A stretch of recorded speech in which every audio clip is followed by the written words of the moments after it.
Nauwi sa trahedya ang pagbabakasyon lang ng isang Pinay sa bansang Slovenia. Pinatay siya sa saksak at ang tinuturong sospek, asawa niyang Slovenian. Nakatutok si Mari Zumali. Nitong Desyembre, nagbakasyon ang Pilipinang si Marvil Facturan sa Bled, Slovenia. Ang tinubuang bansa ng napangasawang Slovenian. Pero nauwi ito sa trahedya nang nitong 29 ng Desyembre natagpo ang patay sa saksak si Facturan sa kanilang pinagbabakasyonan. Ang suspect, ang sarili niyang asawang kinilalang si Mitya Kotsiancic. Mula doon sa mga report ng na nakalap ng pulis, ang narinig ay may away na dito na napunta sa pagsaksak sa biktima.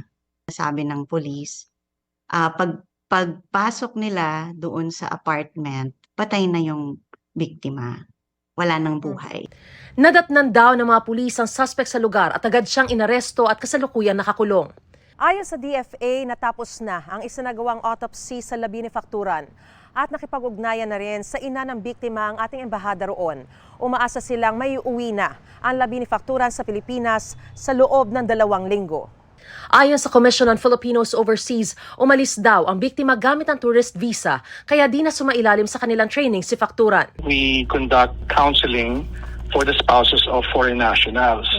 Kung saan titingnan namin yung background ng foreign spouse at nagbibigay kami ng certificate para makaalis sila dito. Tinitingnan namin kung may criminal record ba yung foreign national or kung may pang ibang concern that may require parang additional counseling ng Filipina. Unfortunately, hindi siya pumasok dun sa ruta na yun. Tiniyak ni Ambassador Evangelina Lourdes Arroyo Bernas na kanilang tututukan ng kaso. Unang-una para siguraduhin na maiuwi yung mga labi ng biktima.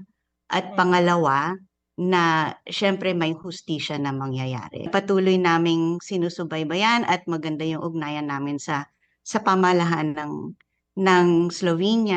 Para sa GMA Integrated News, Mariz Umali, nakatutok, 24 oras.